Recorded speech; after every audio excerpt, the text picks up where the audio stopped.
जय हिंद प्यारे दोस्तों, आपके अपने पसंदीदा channel solution with Ajay sir में बहुत बहुत स्वागत है। आज का मुख्य चैप्टर है एंडोक्राइन ग्लैंड यानी कि अंतःस्रावी ग्रंथियां। आज का पहला क्वेश्चन देखते हैं। अब पहला क्वेश्चन है, अंतःस्रावी ग्रंथियों को किस नाम से जाना जाता है? तो आप कह सकते हैं जो अंतःस्रावी ग्रंथियां होती हैं इनसे हार्मोन का स्राव होता है। ये नलिका विहीन होती हैं, डक्टलेस होती हैं। इनमें जो प्रवाहित जो हार्मोन है ये हमारे शरीर में जाकर डायरेक्ट मिल जाता है। कह सकते हैं इसका राइट आंसर होगा ए, क्योंकि ये नलिका विहीन होती हैं। जो पीयूष ग्रंथि है सबसे छोटी ग्रंथि है, इसको बोलते हैं मास्टर ग्रंथि कहा जाता है। यकृत है, यह भी सबसे बड़ी ग्रंथि है। थायराइड है, यह अंतःस्रावी ग्रंथियों में सबसे बड़ी ग्रंथि जो मानी जाती है वो है थायराइड ग्रंथि। नेक्स्ट क्वेश्चन है, निम्नलिखित में से कौन सी ग्रंथि वृद्धि हार्मोन का रिसाव करती है? ऑप्शन ए दिया गया अधिवृक्क, इसको बोलते हैं निकलता इससे निकलने वाला हार्मोन जो एड्रेनेलिन हार्मोन, इसको बोलते हैं एड्रेनेलिन हार्मोन का स्राव होता है। ऑप्शन बी दिया गया है पीयूष ग्रंथि। ऑप्शन सी है गोनाड ग्लैंड यानी जनन ग्रंथि। ऑप्शन डी है अग्नाशय। तो कौन सी ग्रंथि है जो वृद्धि हार्मोन के रिसाव करती है? वह है पीयूष ग्रंथि। राइट ऑप्शन होगा बी, पीयूष ग्रंथि। नेक्स्ट क्वेश्चन है, उस ग्रंथि का नाम बताइए जो अन्य अंतःस्रावी ग्रंथियों को कार्य नियंत्रित करती हैं। ऑप्शन है अधिवृक्क ग्रंथि, इसको बोलते हैं एड्रिनल ग्रंथि, एड्रिनल ग्लैंड। ऑप्शन बी है पिट्यूटरी ग्रंथि, इसको कहते हैं मास्टर ग्रंथि या इसको बोलते हैं पीयूष ग्रंथि। ऑप्शन सी है वृषण ग्रंथि। ऑप्शन डी है रीनल ग्रंथि। तो अंतःस्रावी ग्रंथियों में जो कार्य करती हैं यानी हमारे शरीर को नियंत्रित का कार्य करती है, कंट्रोलिंग पावर रखती हैं, वो कौन सी है? पिट्यूटरी ग्लैंड, इसलिए इसको कहते हैं मास्टर ग्रंथि। इसको पीयूष ग्रंथि कहते हैं। यह सबसे छोटी अंतःस्रावी ग्रंथि है, पिट्यूटरी ग्लैंड। नेक्स्ट क्वेश्चन है, निम्न विकल्पों में से उस हार्मोन की पहचान करिए जो बच्चों के बढ़ने में बहुत ही सहायक होता है। Gonadotropin hormone, progesterone hormone, oxytocin hormone, somatotropin hormone. जो ऑक्सीटोसिन हार्मोन होता है ये वृद्धि होता है, लेकिन ऑक्सीटोसिन क्या होता है? दूध बढ़ावा के लिए प्रयोग करते हैं, दूध निष्कासन के लिए हम प्रयोग करते हैं ऑक्सीटोसिन हार्मोन। प्रोलैक्टिन हार्मोन जो होता है ये दूध बढ़ावा देने के लिए होता है और दूध निष्कासन के लिए होता है ऑक्सीटोसिन हार्मोन। सोमेटोट्रोपिन हार्मोन जो होता है, राइट आंसर होगा डी, ये बच्चों के बढ़ने में क्या होता है? सहायक होता है। अगर इसकी कमी का स्राव कम हो जाए तो जो बच्चा होगा वो बौना हो जाएगा। नेक्स्ट क्वेश्चन है, निम्नलिखित में से कौन सा हार्मोन पीयूष ग्रंथि के स्राव नहीं होता है यानी पीयूष ग्रंथि से स्रावित नहीं होता है? सिक्रेटिन है, ऑप्शन बी प्रोलैक्टिन हार्मोन है, ऑक्सीटोसिन हार्मोन है, वेसोप्रेसिन हार्मोन है। तो ये जो पीयूष ग्रंथि से स्रावित नहीं होता है उसका नाम है सेक्रेटिन हार्मोन, यानी सेक्रेटिन हार्मोन जो है पीयूष ग्रंथि से स्रावित होने वाला नहीं है हार्मोन है।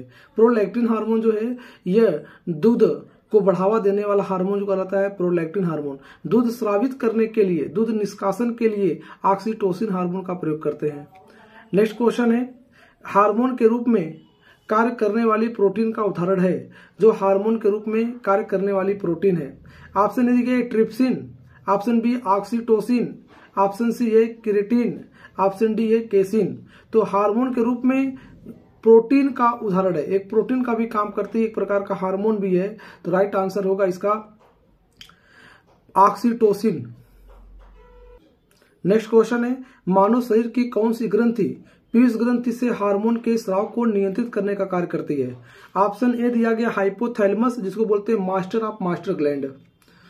ऑप्शन बी है थाइमस ग्रंथि, ऑप्शन सी है थायराइड ग्रंथि, ऑप्शन डी है एड्रीनेलिन ग्रंथि यानी एड्रिनल ग्रंथि। ऐसे स्रावित होने वाला हार्मोन जो होता है एड्रीनेलिन हार्मोन, जो हमारे शरीर में रक्तचाप को नियंत्रित करता है। थायराइड से निकलता है थायरॉक्सिन हार्मोन, जो हमारे शरीर में रक्तचाप को नियंत्रित करता है। ऑप्शन ए दिया गया हाइपोथैलेमस ग्रंथि, ये पीयूष ग्रंथि से हार्मोन के रिसाव को नियंत्रित करने का काम करता है। ये हाइपोथैलेमस ग्रंथि, हाइपोथैलेमस ग्रंथि को मास्टर ऑफ मास्टर ग्लैंड कहा जाता है। इसे भूख, प्यास, घृणा, प्रेम सभी इससे निकलने वाले हार्मोन को नियंत्रित करने का काम करता है हाइपोथैलेमस। राइट आंसर होगा ए। नेक्स्ट क्वेश्चन है, पीयूष ग्रंथि शरीर में किस स्थान पर स्थित होती हैं? जो पीयूष ग्रंथि कहाँ होती हैं? हृदय में होती हैं, गर्दन में होती हैं, मस्तिष्क के आधार में होती हैं यानी अधर तल में होती हैं, ऑप्शन डी है उदर में होती हैं। तो जो पीयूष ग्रंथि होती हैं वो ब्रेन में पाई जाती हैं यानी मस्तिष्क के अधर तल में पाई जाती हैं। अधर तल यानी बीचों बीच में, मस्तिष्क अधर तल के बीचों बीच में पाई जाने वाली ग्रंथि का नाम है पीयूष ग्रंथि, जिसे मास्टर ग्रंथि भी कहा जाता है। नेक्स्ट क्वेश्चन है, शरीर में सबसे बड़ी अंतःस्रावी ग्रंथि कौन सी है? ऑप्शन ए है थायराइड है, ऑप्शन बी पैराथायराइड है, ऑप्शन डी एड्रिनल है, ऑप्शन डी है पिट्यूटरी ग्लैंड है, ऑप्शन सी एड्रिनल है। जी सबसे बड़ी अंतःस्रावी ग्रंथि कौन सी है? अब देखिए जो पीयूष ग्रंथि होती है इसे बोलते हैं मास्टर ग्रंथि कहा जाता है, ठीक। और ये एड्रिनल ग्रंथि जो है इससे निकलता है एड्रिनेलिन हार्मोन। इसे डू और डाई हार्मोन भी कहते हैं, जीवन रक्षक हार्मोन भी कहते हैं, फायर एंड फाइट हार्मोन भी कहते हैं। जो निकलता है एड्रिनेलिन हार्मोन।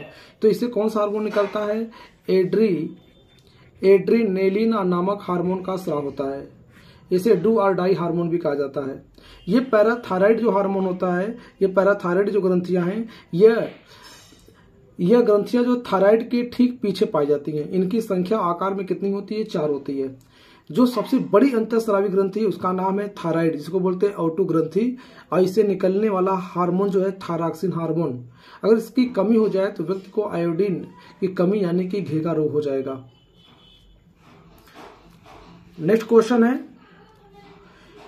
एक ग्रंथि जिसमें अंतःस्रावी और बहिस्रावी दोनों का कार्य करती है, वो कौन सी ग्रंथि है जो अंतःस्रावी और बहिस्रावी यानी कि इंडोक्राइन ग्लैंड और एक्सोक्राइन ग्लैंड दोनों का कार्य करती है? ऑप्शन ए दिया गया पीयूष ग्रंथि, ऑप्शन बी थायराइड है, ऑप्शन सी अग्नाशय है, ऑप्शन डी अधिवृक्क ग्रंथि है।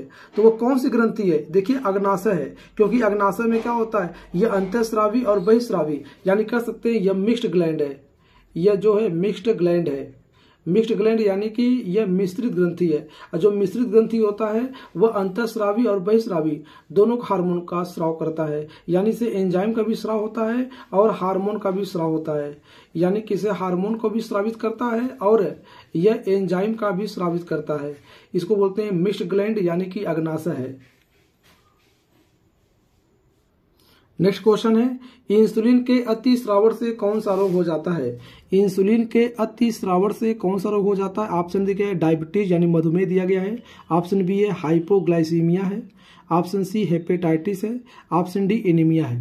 अगर हम एनीमिया की बात करें, अगर शरीर में हीमोग्लोबिन की कमी हो जाए और उस हीमोग्लोबिन में आयरन की कमी हो जाए तो उसकी कमी से एनीमिया रोग हो जाता है। यह रोग सबसे ज्यादा किसमें होता है? महिलाओं में होता है। हेपेटाइटिस जो बोलते हैं पीलिया यानी कि लीवर, यानी लीवर में जब बिलिरुबिन की मात्रा बढ़ जाती है तो हेपेटाइटिस यानी पीलिया रोग हो जाता है।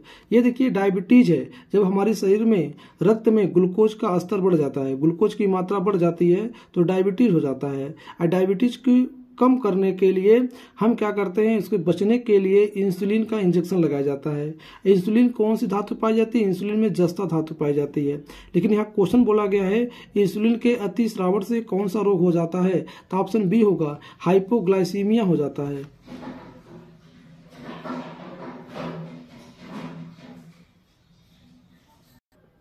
नेक्स्ट क्वेश्चन है, डायबिटीज मेलिटस किस हार्मोन के कम बनने से होता है? ऑप्शन इंसुलिन है, ऑप्शन बी थायरॉक्सिन है, ऑप्शन सी है ग्लूकेगोन, ऑप्शन डी एक्सोडाइसोन। तो डायबिटीज यानी डायबिटीज का मतलब क्या? शरीर में ग्लूकोज का स्तर बढ़ जाना। मेलिटिस किस हार्मोन के कम करने के काम आता है? यह जो हार्मोन कम करने के काम आता है वो होता है कौन सा? इंसुलिन। यानी कि डायबिटीज मेलिटिस किस हार्मोन के कम बनने से होता है? तो इंसुलिन के। राइट आंसर क्या होगा? ए। नेक्स्ट क्वेश्चन है, निम्नलिखित में से किन कोशिकाओं से इंसुलिन का रिसाव होता है? ऑप्शन ए दिया गया अल्फा कोशिका। अल्फा कोशिका से जो ग्लूकोज का निर्माण होता है, यानी ग्लूकोज यानी जो बोला जाता है कि ग्लूकोज की जो मात्रा बढ़ जाती है वो किसमें होता है? अल्फा कोशिका यानी ग्लूकेगॉन नामक हार्मोन का स्राव होता है। किसे? अल्फा कोशिकाओं से। जो बीटा कोशिकाएं होती हैं इनसे इंसुलिन का रिसाव होता है। फिर ऑप्शन सी दिया गया है डेल्टा कोशिकाएं। डेल्टा किसे? सोमेटोस्टेरोन हार्मोन का स्राव होता है। ये तंत्रिका कोशिका है। तो बोला है कि इंसुलिन का स्राव रिसाव होता है किससे, यानी किन कोशिकाओं से? अल्फा, बीटा, डेल्टा, तंत्रिका कोशिका। जिसका राइट आंसर होगा बीटा कोशिकाओं से ही इंसुलिन का रिसाव होता है। जो इंसुलिन क्या करता है? हमारे शरीर में ग्लूकोज के स्तर को कम कर देता है। और अल्फा जो कोशिकाएं होती हैं ग्लूकेगॉन नामक हार्मोन का स्राव करती हैं और इसमें ग्लूकोज का स्तर, ग्लूकोज की मात्रा धीरे धीरे बढ़ जाती है। तो उसको कम करने के लिए इंसुलिन का इंजेक्शन लगाया जाता है। ये किसमें पाया जाता है? बीटा कोशिकाओं में पाया जाता है। किसमें? इंसुलिन का रिसाव होता है। नेक्स्ट क्वेश्चन है, निम्नलिखित में से कौन सा हार्मोन थायराइड ग्रंथि के द्वारा स्रावित नहीं होता है? ये थायरॉक्सिन है, कैल्सिटोनिन है, ट्राईआइडोथायरोनिन है। तो आइए थायोमाइसिन है, यानी कि थायराइड ग्रंथि से निकलने वाला जो हार्मोन है थायरॉक्सिन है। थायरॉक्सिन हार्मोन का स्राव होता है। कैल्सीटोनिन हार्मोन का भी स्राव होता है। ट्राई आइडोथायरेनिन नामक हार्मोन का भी स्राव होता है, लेकिन थायोमोसिन नामक हार्मोन का स्राव नहीं होता है। राइट आंसर होगा डी। नेक्स्ट क्वेश्चन है, निम्नलिखित में से कौन सी ग्रंथि ऐसी है जिसका संबंध शरीर के उत्तेजना से है? अवटु ग्रंथि है, जिसको बोलते हैं थायराइड ग्रंथि।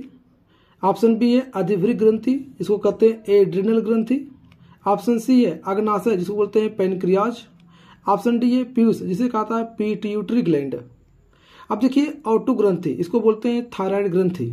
यह हो गया अधिवृक्क। अधिवृक्क ग्रंथि से निकलने वाला जो हार्मोन है उसका नाम है एड्रीनेलिन। इससे निकलता है एड्रीनेलिन नामक हार्मोन का स्राव होता है।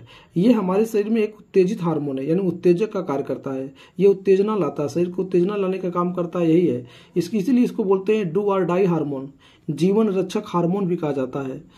जीवन रक्षक हार्मोन, डू और die hormone, fire and flight hormone, लड़ो और उड़ो हार्मोन कहा जाता है किसे? अधिवृक्क ग्रंथि को। यह उत्तेजना, शरीर को ऐसी ग्रंथि है जिसका संबंध है शरीर में उत्तेजना से व्यक्त करना होता है। ये अग्नाशय, इसको बोलते हैं पेनक्रियाज। ठीक, यह मिश्रित ग्रंथि है। ये सबसे छोटी ग्रंथि जो पाई जाती है वो कौन सी? पीस ग्रंथि, जिसे मास्टर ग्रंथि कहा जाता है। यह होती है ऑटो ग्रंथि, इसको बोलते हैं थायराइड ग्रंथि। इससे निकलने वाला जो हार्मोन है थायरॉक्सिन है, कैल्सीटोनिन है, ट्राई आइडोथायरोनिन है, निकलने वाले हार्मोन है। जय हिंद दोस्तों।